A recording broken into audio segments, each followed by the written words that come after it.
بسم اللہ الرحمن الرحیم۔ سلسلہ سیرت میں سے آج کا سوال یہ ہے، حضرت عبد المطلب نے بنو زہرہ میں کس سے شادی کی؟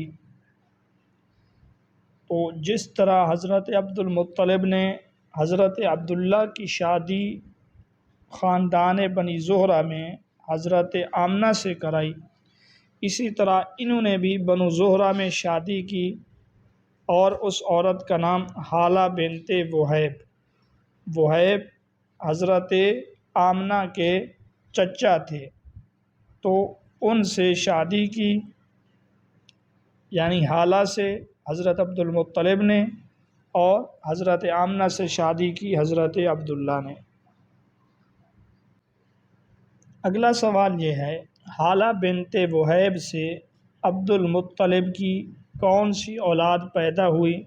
تو اس کا جواب ہے حضرت حمزہ رضی اللہ تعالی عنہ اور حضرت صفیہ رضی اللہ تعالی عنہا، یہ دو حالہ کے بطن سے پیدا ہوئے۔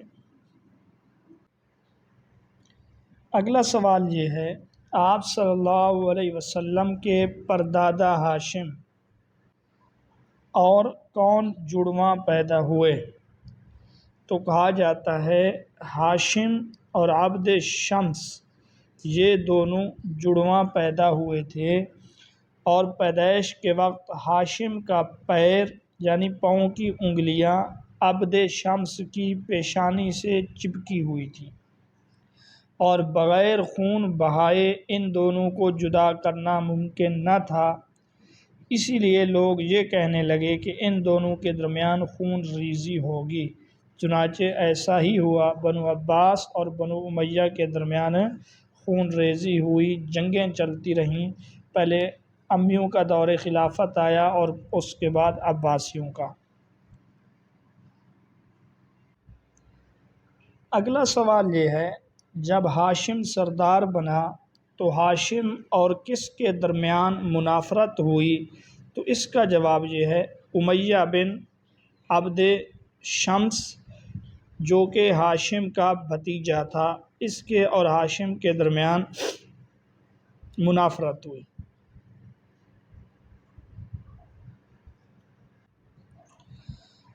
اگلا ہمارا سوال یہ ہے، یہ منافرت کسے کہتے ہیں؟ ان کے درمیان جو منافرت ہوئی، یہ منافرت ہے کیا؟ منافرت کہتے ہیں دو آدمیوں کا ایک دوسرے پر بڑائی جتانا اور تفاخر کرنا، فخر کرنا۔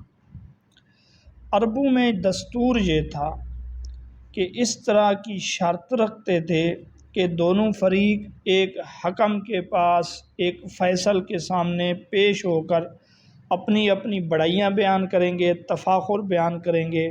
وہ قاضی جس کے حق میں فیصلہ دے دے وہ جیت جاتا تھا، اور اس کے اوپر انعام بھی مقرر کرتے تھے، جو ہار جاتا وہ انعام بھی دیتا۔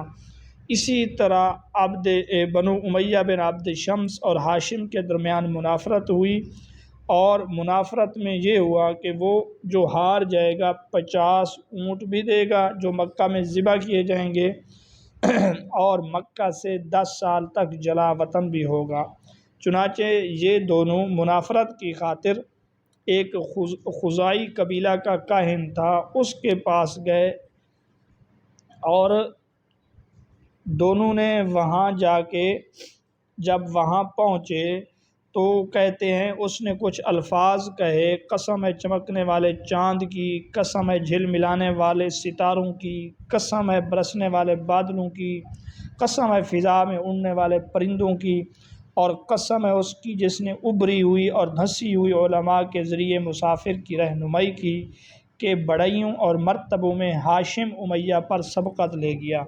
وہ کاہن تھا، اور کاہن اس دور میں کچھ نہ کچھ ان کو جنات بتایا کرتے تھے، تو ان کے بولنے سے پہلے اس نے یہ بات کی، چنانچہ ہاشم کے حق میں فیصلہ ہو گیا۔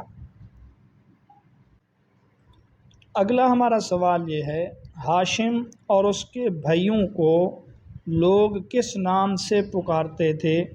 تو اس کا جواب یہ ہے ان کو اقداح النظار بھی کہا جاتا۔ اقداح النظار کا معنی سونے کے پیالے۔ اسی طرح ان کو شرافت، بزرگی، سرداری کی وجہ سے مجیرون بھی کہا جاتا۔ مجیرون کا معنی ہے پناہ دینے والے۔ اگلا سوال یہ ہے ہاشم کا انتقال کہاں ہوا؟ تو اس کا جواب ہے غزہ میں۔ جبکہ ہاشم کے بھائی عبد شمس کا انتقال مکہ میں، اور ان کے تیسرے بھائی جو تھے نوفل، ان کا انتقال عراق میں، اور چوتھے بھائی جو تھے ان کے مطلب، ان کا انتقال یمن میں ہوا۔ تو یہ چار بھائی تھے، چاروں مختلف مقامات پر فوت ہوئے۔ عبد المطلب یمن کے جس علاقے میں فوت ہوئے اس علاقے کا نام برعا ہے۔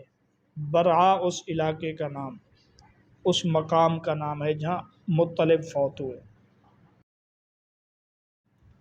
اگلا ہمارا سوال یہ ہے سب سے پہلے سرید کس نے تیار کیا؟ اس کے جواب میں مختلف اقوال آتے ہیں۔ آج ہم ان اقوال کے درمیان تطبیق دیں گے، آپ کو بتلائیں گے کہ کون سا قول کس معنی میں درست ہے۔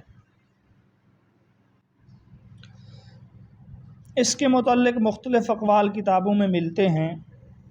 بعض جگہوں پہ عمر بن لوہی کا نام ہے، بعض جگہوں پہ حضرت ابراہیم کا نام ہے، بعض جگہوں پہ قصی بن کلاب کا نام ہے، اور بعض جگہوں پہ ہاشم کا نام ہے۔ اب سنیں آپ، سب سے پہلے حضرت ابراہیم علیہ السلام نے تیار کیا۔ قریش میں سب سے پہلے قصی بن کلاب نے تیار کیا۔ بنو خزاعہ میں، عمر بن لوہی کی طرف جو نسبت ہے اس کا مقصد یہ ہے بنو خزاعہ میں سب سے پہلے سرید تیار کرنے والا عمر بن لوہی ہے۔ اور جو کہتے ہیں نا ہاشم نے سب سے پہلے سرید تیار کیا، تو اس کا مقصد یہ قحط اور فقر و فاقہ میں سب سے پہلے سرید تیار کرنے والے ہاشم ہیں۔ قحط اور فقر و فاقہ کے دنوں میں انہوں نے سب سے پہلے سرید تیار کیا، چونکہ عربی میں حشم کے معنی بھی توڑنا اور چورا کرنا ہے، اور ہاشم چورا کرنے والے کو کہتے ہیں۔ سرید میں روٹی کے ٹکڑے ٹکڑے کیے جاتے ہیں، اس وجہ سے ان کو ہاشم کہا گیا۔ اگلا سوال یہ ہے اس منصب کو کیا کہتے ہیں جس کے تحت حجاج کے لیے پانی کا انتظام کیا جاتا ہے؟ تو اس منصب کو سقایا کہتے ہیں۔ اگلا ہمارا سوال یہ ہے اس منصب کو کیا کہتے ہیں جس کے تحت حجاج کے لیے کھانے پینے کا انتظام ہوتا ہے؟ تو اس کا جواب یہ ہے اس منصب کو رفادہ کہتے ہیں۔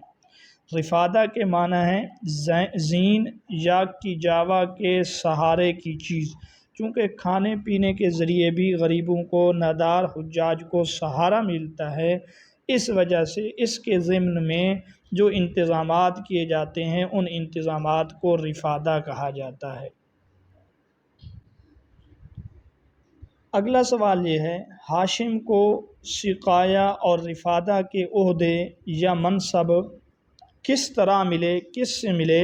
تو اس کا جواب یہ ہے اپنے والد عبد مناف کی وفات کے بعد یہ عہدے ان کو ملے۔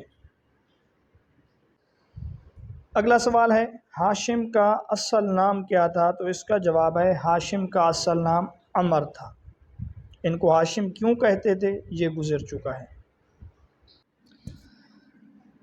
اگلا سوال یہ ہے ہاشم کے والد عبد مناف، ان کو عبد مناف کہا جاتا ہے، جو آپ صلی اللہ علیہ وسلم کے تیسرے دادا ہیں۔ ہاشم کے والد عبد مناف کا اصل نام کیا تھا؟ تو ان کا اصل نام مغیرہ تھا۔ عبد مناف کو حسن و جمال کی وجہ سے کیا کہا جاتا تھا؟ تو اس کا جواب یہ ہے عبد مناف کو حسن و جمال کی وجہ سے قمر البطحاء بھی کہا جاتا تھا، یعنی بطحا کا چاند۔ اگلا سوال یہ ہے، عبد مناف امام شافعی رحمۃ اللہ علیہ کے کس نمبر پر دادا ہیں؟ جہاں امام شافعی رحمۃ اللہ علیہ کا سلسلہ نسب آپ صلی اللہ علیہ وسلم سے جا ملتا ہے، تو اس کا جواب ہے 9ویں نمبر کے دادا ہیں، یعنی امام شافعی رحمۃ اللہ علیہ کے سلسلہ نسب میں یہ 9ویں نمبر پہ پڑھتے ہیں۔ یہاں پر امام شافعی اور آپ صلی اللہ علیہ وسلم کا سلسلہ نسب ایک ہو جاتا ہے۔ اس وجہ سے ائمہ اربعہ میں جو ہاشمی امام ہیں وہ امام شافعی رحمۃ اللہ علیہ ہیں۔ اگلا ہمارا سوال یہ ہے، عبد مناف کو عبد مناف کیوں کہتے تھے؟ حالانکہ نام ان کا مغیرہ ہے، تو یہ عبد مناف کے نام سے کیوں مشہور ہو گئے؟ اس کا جواب یہ ہے، تو کہتے ہیں کہ مناف جو ہے اصل میں مناد جو بت ہے اس کے نام پر ان کا نام تھا۔ ان کی والدہ نے ان کو بت کی غلامی میں دے دیا تھا، اسی بت کی غلامی میں، اور ایک روایت یہ بھی ہے کہ ان کی والدہ نے ان کو بت کے نام پر ہبہ کر دیا تھا، وقف کر دیا تھا، اس وجہ سے ان کو عبد مناف کہا جاتا تھا۔